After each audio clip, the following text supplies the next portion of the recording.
સમર્પણ અંજીર ફાર્મ મોટા આકડિયા. અત્યારે બહારથી મહેમાનો આવેલા છે વડોદરાથી. તમારું નામ આપશો? ધીરજભાઈ રાણપરિયા. ઓકે, વડોદરામાં કઈ જગ્યાએ રહેવાનું? વડોદરામાં એરપોર્ટની બાજુમાં. ઓકે, અને તમને આ અંજીરનું કેમ વિચાર આવ્યો અને ત્યાંથી સ્પેશિયલ અંજીર જોવા આવ્યા એનું તમને આમાં એટલો શું ઇન્ટરેસ્ટ થયો કે આપણે જઈએ ત્યાંથી? હું કંઈ સારી પ્રાકૃતિક વસ્તુ શોધતો હતો, જે લોકો સારું સ્વાસ્થ્ય માટે ખાઈ શકે. એમાં મને એક જગ્યાએથી અંજીરનો પ્રાકૃતિક જામનો નાનો ડબ્બો મળી ગયો. અને મેં મારી દીકરીને ખવડાવ્યો. એટલે એને પસંદ સારું આવ્યું અને પછી મેં શોધ્યું તો તમારો કોન્ટેક્ટ નંબર મને મળ્યો. એટલે પછી એમાં જોયું કે ભાઈ તમે પ્રાકૃતિક અંજીરનો જામ અને અંજીરની પ્રોડક્ટ બનાવો છો અને મીઠાઈ પણ બનાવો છો. એટલે પછી બીજું અમે એવું કરીએ છીએ કે કોઈ પણ વસ્તુ ચેક કર્યા વગર નથી લેતા. બરાબર છે. એ પણ જગ્યા ઉપર ચેક કરીને જોવાનું. અને બીજું પ્યોર 100% પ્રાકૃતિક હોય તો જ એ વસ્તુ આપણે ઉપયોગ માટે લેવાનું. એટલે એ જાણીને હું તમારા ફાર્મ પર આવ્યો છું અને તમે બધું બતાવ્યું છે કે દાખલા તરીકે આ છે એ અંજીર તમે છેલ્લા 4 વર્ષથી વાવેલા છે અને એ પ્રાકૃતિક છે. તો એ પ્રાકૃતિકની અંદર આપણે શું શું નાખીએ છીએ? જો અમે આ ખેતી કરીએ છીએ ને, તો શરૂઆતથી જ અમે ડીએપી, યુરિયા અને રાસાયણિક કોઈ પણ ખાતર, જંતુનાશક દવા કોઈ અમે આમાં ઉપયોગ કર્યો નથી. 2020 પહેલાં થતો હતો, 2020 પછી અમે કર્યો નથી, અંજીર વાવ્યા પછી. બરાબર. અને અત્યારે અમે આમાં જીવામૃત, ઘનજીવામૃત અને અમે આસાદન કરીએ છીએ. જો આ ઘાસ બધું છે તો એ અમે પાથરી દઈએ. આ સાફ કરાવ્યું, હવે પાછું આમાં અમે પાથરી દઈશું. એટલે એ ઘાસથી આમાં હુમસ બનશે. એનાથી બહુ બધા ફાયદા થાય છે. અળસિયામાં પુષ્કળ છે. તમે જ્યાં પણ જોશો ને, અત્યારે તડકો છે એટલે અંદર હોય, બાકી રાત્રે આવો ને તમે તો અળસિયા બધા ઉપર હોય. પાણી હોય ને તો ઉપર આ બધા આટા મારતા હોય. અને આની અંદર ભૂંડણા અળસિયા ખાવા આવે છે, એટલા અળસિયા છે આમાં. આખું ચોમાસું ગયું ને, આ 2 ચોમાસા મેં જોયા છે, એમાં મેં કેમેરા મૂકેલા છે મારા વાડી ઉપર. તો ગમે એટલો વરસાદ પડે ને તો એ ખેતરમાંની પાણીનું ખાબોચિયું ભરાતું નથી. અને આજુબાજુના ખેતરમાં હું જોઉં ને તો એ પાણી સલીને જતું રહેતું હોય છે. તો મારું કહેવાનો મિનિંગ આ છે કે જો પ્રાકૃતિક ખેતી કરવામાં આવે ને તો આપણા તળ ઊંચા આવી જાય એમ છે. એ પાક્કું છે. કારણ કે પહેલાં નદીઓ વહેતી હતી ત્યારે આપણે રાસાયણ વાપરતા નહોતા, યુરિયા, ડીએપી વાપરતા નહોતા. નદીઓ 12 મહિના ચાલુ રહેતી હતી. આનું આ કારણ હતું. આમાં પાણી ગમે એટલું આખું ચોમાસું વયું જાય ને તો બહાર પાણી નીકળતું નથી. જો આ રીતે બધા ખેતી કરે તો આપણું પાણીનો સંગ્રહ કેટલો થાય. આ એક ચેકડેમ જેવું કામ કરે છે. પ્રાકૃતિક ખેતર એક ચેકડેમ જ છે, આમ કહીએ તો ચાલે. તો ઘણા બધા ફાયદા અળસિયાના હિસાબે થાય છે. અળસિયા છે એટલે આ બધી વસ્તુ પોસિબલ છે. કારણ કે એ ઉપર નીચે આવે, પાણી તમારા છિદ્ર પડી જાય, છોડને ઓક્સિજન મળી જાય અને પાણી તમારું જેવું વરસાદ થાય એટલે બધું ઉતરી જાય જમીનમાં. એટલે આ બધા ખેતરમાં ફાયદા થયા અને આપણી જમીન સુધરી ગઈ. જમીન તો સુધરી, હવે આનું ઉત્પાદન આવે છે એમાં અમને દોઢા ભાવ મળે છે. 1700 રૂપિયાનો કિલો જામ વેચીએ છીએ. 1700? હા. લોકો કપાસ વાવે છે, 1500 રૂપિયાનું મણ કપાસ નથી વેચી શકે. અમે 1700નો કિલો જામ વેચીને અમે 12 મહિનામાં વેચાઈને અમે નવરા થઈ જઈએ અને એ ઘરેથી જ વેચી નાખીએ. એમાં ઘણી બધી અમે પ્રોડક્ટ બનાવીએ છીએ. આ સિવાય શું પ્રોડક્ટ છે? અમે અંજીર ચટણી છે, જામ છે, અંજીર ક્રશ છે, અંજીર મીઠાઈ છે, પલ્પ છે, અંજીરનું અથાણું છે, પાવડર છે અંજીરનો.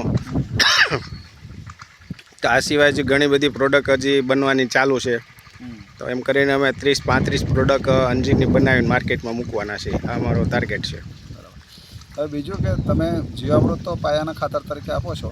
હા. પણ ઉપર કંઈ આવે જીવજંતુ તો એના માટે શું તમે કંઈ છંટકાવ કે? જો આમાં અત્યારે તમે ચાલુ જ છે. તમે તમારી નરી આંખે જ જોઈ લો. આકડો, ધતુરો, લીમડો અને ગૌમૂત્ર હોય ને એમાં પલાળેલું બધું હોય છે. એ અમે 6 મહિના અગાઉ બધું તૈયાર કરીને રાખીએ છીએ. ચોમાસા પહેલાં તૈયાર કરીને રાખીએ. એટલે કે ચોમાસામાં જરૂર પડે અને શિયાળામાં જરૂર પડે. ઉનાળામાં કંઈ જરૂર નથી પડતી. તો એનો અમે અર્ક બનાવેલો હોય ને એ અત્યારે અમે આના છંટકાવ કરીએ છીએ. અને ગાયની સાસ આવે એમાં અમે ગોળ નાખીએ અને એમાં અમે ગૌમૂત્રય નાખીએ. એ અમે આને છંટકાવ કરીએ છીએ. આ બધું આ મિક્સ કરીને જ અમે છાંટીએ છીએ. 10 પરણી અર્ક જેવું? હા. સાસમાં શું છે, એક ફૂગ ન આવે. હા સાઇઝ બહુ કામ કરે છે. ગાયની સાઇઝ હોય, ખાટી સાઇઝ હોય, એમાં ત્રંબક સાઇઝના ત્રાંબાના ધાતુ નાખેલી હોય એટલે એક ત્રંબક સાઇઝ કહેવાય. એ બહુ કામમાં આવે છે અને બધા જ પાકમાં ઉપયોગી હોય છે. પણ ખેડૂતો આવી વસ્તુ કરતા નથી તો દવા લેવા ના જવું પડે. મહેનત વધારે કરવી પડે ને આમાં. મહેનત તો છે, પૈસા નથી જોતા ને એમાં. હા પૈસા નથી. હા, ઓલા 1200ની બોટલ લઈને નાખવી તો આ તમારે થોડીક મહેનત કરવી શું ખોટી એમ. અને મફતમાં તો થઈ ગયું ને. અને એક તો સ્વાસ્થ્ય તો કોઈનું ન બગડે, હા પેલો ફાયદો આ. તમને આ અંજીર વાવ્યા તો તમને ઉત્પાદન કેટલા ટાઈમ પછી શરૂઆત થઈ ગયેલું? 6 મહિનામાં. 6 મહિનામાં અંજીર આવવામાં. તમે અત્યારે અમે જૂન, જુલાઈ, ઓગસ્ટમાં રોપા આપ્યા ને, હા એના કોઈ જૂનમાં આપ્યા એ લોકોને અંજીર પાકવા માંડ્યા છે. હા. જુલાઈમાં આપ્યા એના અંજીર અત્યારે પ્રોડક્શન ચાલુ છે, કાચા અંજીર આવવાના ચાલુ છે. હા ઓગસ્ટમાં લઈ ગયા અને હજી ઝીણા ઝીણા અંજીર આવે છે. જેમ કે આમાં અત્યારે અમે ઓગસ્ટમાં કટિંગ કર્યું હોય ને, હા એટલે હવે ચાલુ થયા. એટલે અંજીરનું પ્રોડક્શન અત્યારે બધાને ચાલુ થઈ ગયું ટૂંકમાં. બરાબર. હવે પાકતા પાકતા એને જાન્યુઆરી, ફેબ્રુઆરી, માર્ચમાં પાક આવી જાય. આ વર્ષમાં એક જ વાર આવે અંજીરનો પાક? નહીં, અંદર વર્ષમાં 3 વાર આવે. ચોમાસામાં આવે, શિયાળામાં આવે અને ઉનાળામાં આવે. અને એકવાર વર્ષમાં કટિંગ કરવાનું હોય. બરાબર. કટિંગ કરો તો જ તમારે પ્રોડક્શન સારું આવે. કટિંગ ન કરો તો પ્રોડક્શન નહીં આવે. એમને એમ છોડ રહેશે, તમને એમ થાય કે અંજીર કેમ નથી આવતું. તો કોઈ પણ અંજીર ખેતી કરવી હોય અથવા કોઈની ઘરે ઝાડ હોય તો એને કટિંગ કરી નાખવું. નવું પાન આવે, નવી ફૂટ આવે, એમાં અંજીર આવે. એકવાર અંજીર આવી ગયું એમાં બીજી વાર ન આવે. બરાબર. અને જેટલા પાન આવે એટલા અંજીર આવે પછી. તમને આ અંજીર વાવવાનો વિચાર ક્યાંથી આવ્યો? આજુબાજુવાળા તો બધા જે પરંપરાગત ખેતી કરે છે, કપાસ છે, મગફળી છે, ઘઉં છે, ડુંગળી છે, તો તમે આ નવી ચીજ ક્યાંથી જાણવા મળી? હા, મેં 2019માં હું ચાઇના ગયો હતો. ત્યાં મેં 50 એકરનું ફાર્મ મેં વિઝિટ કરેલી હતી. 3 દિવસ ત્યાં રોકાયેલો હતો. ત્યાંથી આ બધું જોયેલું ને શીખેલું. એની ઉપરથી મેં અહીંયા આપણે લોકડાઉન થયું ને એટલે મેં ફાર્મ બનાવી નાખ્યું અહીંયા. એટલે પ્રયોગ કર્યો હતો કે ભાઈ આપણે એટલું થોડુંક વાવીને જોઈએ તો આમાં આપણું વાતાવરણને અનુકૂળ છે અને સારું રિઝલ્ટ છે. તમારા પ્રમાણે આમાં સક્સેસ રેશિયો કેટલો કહેવાય? એમાં આપણા વાતાવરણને અનુકૂળ ગણો ને તો 90-95% સક્સેસ થઈએ આપણે. આપણો થોડોક વરસાદ વધારે છે અમારા અમરેલી જિલ્લામાં. એના હિસાબે થોડુંક ચોમાસું પાકમાં થોડુંક કેવરાવે. બાકી અમદાવાદની ઉપર મહેસાણા, પાલનપુર છે, ડીસા છે, એ બાજુનો વરસાદ ઓછો છે. તો એ લોકોને તો ચોમાસું પાકે સારો પડે. બરાબર. બનાસકાંઠા છે, સાબરકાંઠા છે, કચ્છમાં છે, એ લોકોને તો અંજીર આના કરતાંય સારું પડે. બરાબર. એટલે આપણે તમે બરોડા માટે થોડુંક વિચારવું પડે. વધારે વરસાદ હોય ને એટલે શિયાળું ને ઉનાળું પાક લઈ શકાય એમ. ઊંચી જગ્યામાં વાવવું પડે આને. હા, બેડ બનાવવા પડે. બહુ વરસાદ હોય ને એટલે 1.5-2 ફૂટના હાઇટવાળા બેડ બનાવવા પડે. અને વરસાદ નડતો નથી પણ બેડ બનાવીને પાણીનો નિકાલ કરી નાખો એટલે કોઈ પ્રોબ્લેમ નથી. બરાબર. અને ગરમી ને તાપ આને વધારે અનુકૂળ છે. ઠંડી આને બહુ પસંદ નથી અને ભેજવાળું વાતાવરણ બી બહુ પસંદ નથી. તો વધારે ગરમી ને તાપ આપણે 6 મહિના તો તડકો પડે જ. 6-8 મહિના તડકો હોય એટલે આપણે તો આ બહુ અનુકૂળ જ કહેવાય. પાણી કેટલા ટાઈમે આપો તમે? 10 દિવસે. 10 દિવસે. ઉનાળામાં? ઉનાળામાં 10 દિવસે જ આપીએ. અને શિયાળામાં? શિયાળામાં 10 દિવસે આપીએ. 10 દિવસે પાણી આપવું અને કઈ પ્રોબ્લેમ? અમે છૂટું પાણી પાઈ દઈએ. 1 મહિને અમે છૂટું પાણી, બાકી 10 દિવસે ડ્રીપમાં આપીએ ઉનાળામાં.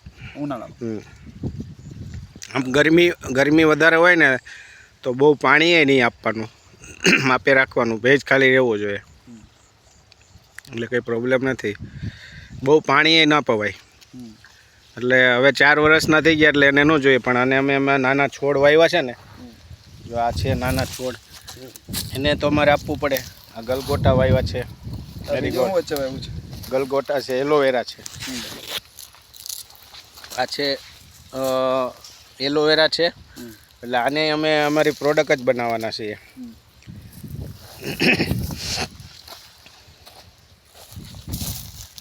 આ જે ઘાસ રહ્યો ને એમાં કોંગ્રેસિવ ઘાસ હતું અને જંગલી ઘાસ હતું આ ફૂલવાળું. આ અમે આસાદન કરી નાખશું, આ હળી જશે હવે એ આવતા વર્ષે એનું ખાતર બનશે ને કામમાં આવશે. એટલે અત્યારે અંજીરનું પ્રોડક્શન ચાલુ છે. હજી પાક આવવાની તૈયારીમાં, ફ્રૂટ બેસવાની તૈયારી છે. કોઈ જગ્યાએ આવી ગયા છે.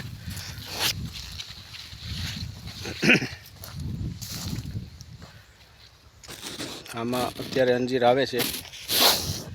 હજે શરૂઆત છે. આ 4 મહિના કટિંગ થયા એનો થયો. હવે 4 મહિના પછી ફ્રૂટિંગ ચાલુ થાય. 9825943531 સમર્પણ અંજીર ફાર્મ, મોટા કડિયા.